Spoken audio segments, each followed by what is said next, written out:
Sa darating na October 24 hanggang 27, magaganap ang isa sa mga pinakamalaking festival ng mga short and brief plays featuring first-timers at mga bagong artists. At para malaman pa natin, ang iba pang detalye dito ay makasama natin ngayon ang founder at producer ng 10th SNB Theater Festival na si Carl Alexis Jinko. Ayan, makakasama rin po natin ngayong araw ang mga director ng short musicals na itatanghal dito. Yan ay sina Paulito Del Mundo, Giselle Chua at Hazel Madronero. At syempre kasama rin po natin si Gerald De Leon, isang composer, at si Kate Lawrence Espinosa, isa sa mga aktor at singer. Magandang umaga sa inyo lahat. Welcome sa Rise and Shine Pilipinas. Good morning po. Good morning. Welcome. Alright, tell us more about this SNB Festival, and of course, we will also want to know ano ba yung pasabog nyo on the 10th year ng inyong organization. Tell us more. Unang-una, it's our 10th year anniversary. So, Okay. nagsimula ito sa, alam mo yung mga bibong kids nung college. Ay, dapat kasama ako dyan. Yun, isa ako sa mga bibong kids yun hanggang lumaki na siya. Okay. And now we are an event talaga for people who wants to try Wow. theater. So again, etong Shorts and Briefs Festival talaga, ang maganda dito or unique dito is that ang pwede lang makasama dito ay mga first-timers. Okay. At saka yung underdog to celebrate the fear of the unknown. Ano to, monologue type ba to? Play talaga siya. Okay. Play. Ang maganda dito is that even though first-timers sila, hindi pa sila ganun ka-experience on theater making. Okay. Kumbaga, they are surrounded. We make sure that they are surrounded with mentors na mga industry practitioners para matulungan talaga sila para on the day ng show, sobrang ready na ang mga palabas nun. May training, tapos afterwards sa mga first time din sama agad sa play. Akala ko andun lang siya sa labas, tapos tara, sali ka Hindi, agad. ganun siya. We make sure also that all the first-timers gets to experience the proper audition, proper yung kaba sa kwarto, sa pagkanta in front of Ayun. people, kumbaga. And then, we make sure also that the audience can also afford the theater kasi alam naman natin na money is very valuable ngayong araw, mga panahon na to. Ever since naman. So, we make sure na reachable siya sa lahat ng tao, especially mga students natin. Kindly give us an idea kung patungkol sa yung short musical, kung ano yung concept nito, ano yung storya nito? Hello, ako po yung director ng Kasloy. telepono lang, Oo nga, hello. Nasanay kasi ako. Nandiyan ka pa ba? Nandiyan ka pa? Okay. Hello. Go ahead. Ayun, ako po yung director ng Kasloy, short for Bukas Itutuloy. Tungkol po siya sa dalawang magkaibigan na may gustong gawin na kanta, pero hindi nila matapos-tapos. Tapos nagkaroon ng pandemic, matagal silang hindi nagkita, and then after the pandemic, nagkaroon sila ng chance na magkita ulit. Okay. Doon sa paborito nilang lugar, yung bundok. Tapos, ititake nila yung opportunity na yun na tapusin yung kanta. Basically, our play is about hope.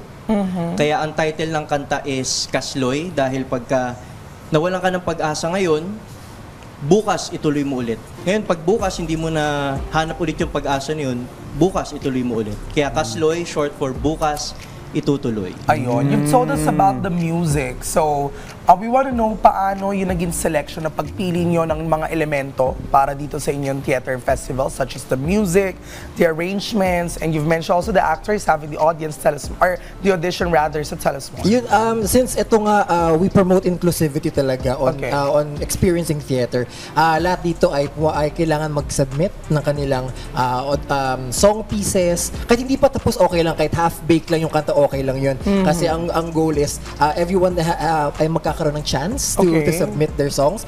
After the song, pag napili na namin yung shortlisted ng song, then we have a call for directors. Again, ang requirement lang sa directors, di ba usually dapat makapal yung resume mo and all. Ito, zero, okay lang talaga. The more wala experience, the better para makapagsama at makapagsumite. Pag napili na, then we call for auditions for actors. So lahat ay dumadaan talaga. Tapos, ito yun, at saka ito yung nag-iisang audition na alam ko na kahit wala kang prepare na monologue, kahit magbasa ka lang sa text, okay lang yun. Ang point is magpakita ka, and if you're interested to play, then you are welcome. Doon naman sa mga training tsaka sa rehearsals, mas may enhance yung galing mo. So Audrey, pwede tayo dito. Pwede. Theater ka na ba dati? Hindi Hindi pa. pa. So Parang pwede wala akong kami. talent dyan. Nako. Pero makapalang resume ni Audrey. Anyway, may question ako kay Gerald. Dahil isa sa mga kinumpose mong awitin ay magagamit sa musical na ito. So, ikaw ba mismo yung nag-recommend or talagang pinili nila yung awitin na kinumpose mo? Nag-submit ako ng mga few songs na gawa ko. Taray, Tapos sila love na it. yung pumili kung ano yung gagamitin. Ayun. So, kumusta? Ano yung mga klase ng songs, yung mga pinasa mo in terms of its content? Paano mo siya sinulat? Mostly, yung mga sinusulat ko kasi is about hope. Hopeful songs. Then, iba-ibang type lang.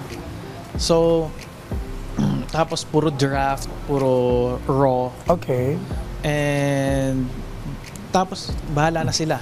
Ayun. Kay Keith naman, kasi ikaw ay first-timer. No? Opo. So, kumusta yung naging journey mo dito? Ay, maganda siya actually kasi ako zero experience talaga sa acting. Pero matagal ko nang mahal yung teatro. Pero nung college ako, mas dun ako sa behind Production works. staff. Ganun. Oo. So mga production manager, stage manager, yun yung ginagawa ko before. Masyado pa kasi akong shy type nung Okay. college para mag-acting. Tapos ngayon, ito, God gave me SNB. I auditioned and then I got in. It was, I think, it's really good because it established how important it is to collaborate with your directors, with Okay. your fellow men in theater. So yung nagawa namin sa teatro, it's really an output of our collaboration. So dun ko din na, I've learned a lot from my director, from Sir Carl, from our mentors, which I never had way back in college. Okay. Okay, kila Giselle naman, ano yung ina-expect ninyong matututunan nyo dito sa experience na to?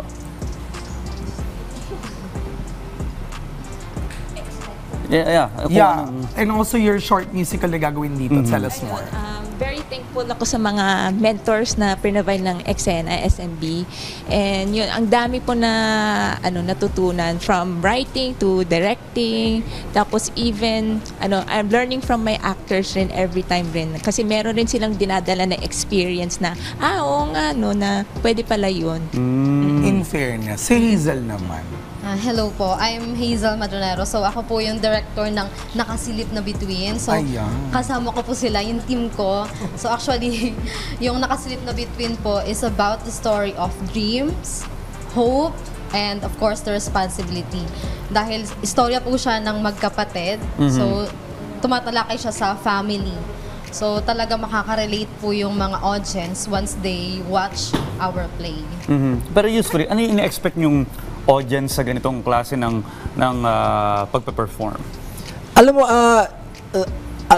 we are expecting also the non-theater participants talaga to actually watch them talaga, or to actually pumasok sa show. That's why we make sure na ang ticket price din namin hindi ganun kamahal para makapasok lahat. At saka, itong festival na sobrang sulit kasi for one ticket, you'll be able to watch 6 original plays na agad ito. So, 6 na yung mapapanood mo. So, kung mahilig ka sa mga musical plays, original musical plays, isang upuan, 6 ang mapapanood mo. Hindi mo sabay, sunod-sunod silang mapapanood mo. Wow, So, sulit na sulit yun for people who really likes to venture or to try different kind of entertainment. Okay, so paano kami makakapagbili ng ticket dito? Saan kami pupunta? In your social media accounts for other details as well. Naku, importante yan. Sige, again, would like to invite everyone sa lahat ng mga nanonood dito. Ayan. Please do, if you want to watch shorts and briefs, again, please follow Eksena PH on Facebook. Again, that's Eksena PH on Facebook. Nandun po lahat ng details namin. 600 pesos lang po for 6 original musicals. Pag estudyante po kayo, 50% off agad yun kasi we want everyone to be part and we want to be to enjoy the beauty of theater dun sa lugar ng Cultural Center of the Philippines. Again, Eksena PH on Facebook. Sa CCP. Sa Cultural Center of the Philippines po. Doon po mangyari po lahat yun. This will happen on October 24 to 27. We have shows ng 8 p.m. at may shows kami ng 2 p.m. So, saktong-sakto para sa lahat po. All ages 12 and above pwede pa manood. Well, maganda minsan, niisip ko kung manonood ako, isasama ko yung daughter ko, no? Pwede. Parang pang family bonding na May rin, dala ano? pa kami ticket ngayon. Saka may different venture kang gagawin kasi usually ito, stand-up comedy ginagawa ni Audrey. This time, mag-audition ka for theater naman, Audrey. Ang dami mo naman pinapagawa sa akin. Anyway, muli, nakasama po natin ang mga taong bumubuo sa ikasampung taon ng SNB Theater Festival. Maraming salamat sa inyong pagsama sa amin ngayong umaga. Congratulations! At good luck sa Thank you very much. gagawin yung play, ha? Siyempre, hindi natin palalagpasin na marinig ang kantang kinampo si Gerard at kakatain nito ni Keith.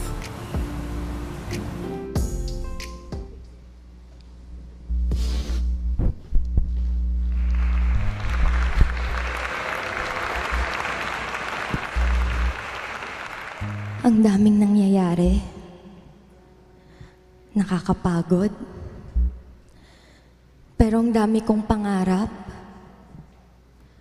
Maaabot ko kaya sila?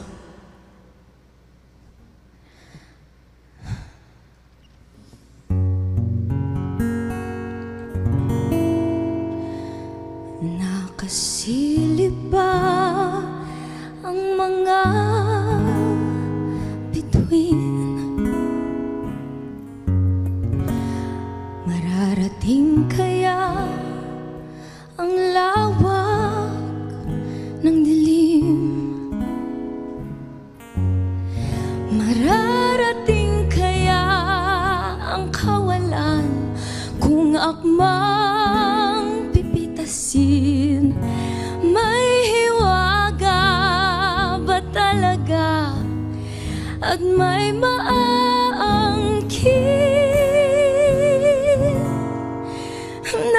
Nakasilip ang mga bituin, tila kayang abutin. Dadampi kaya sa kamay at may maangkin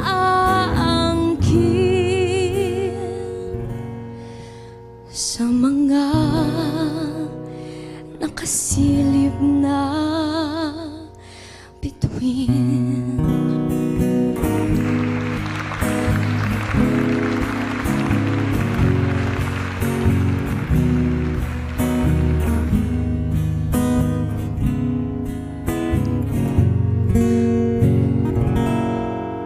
Mararating kaya kahit isang bituin?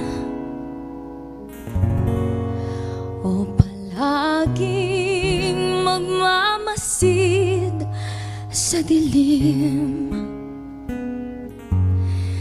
Tila walang hanggang pinagmamasdan ang kawalan ng mga pinapangarap ko at ang aking katotohanan. Yung mga nahuhulog, unti-unting napupulot, ngayon ay mahahawakan. Init sana'y makakayanan sa pagmamahal na walang hanggan.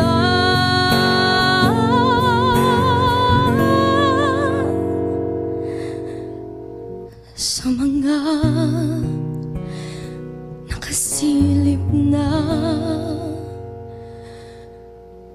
bituin.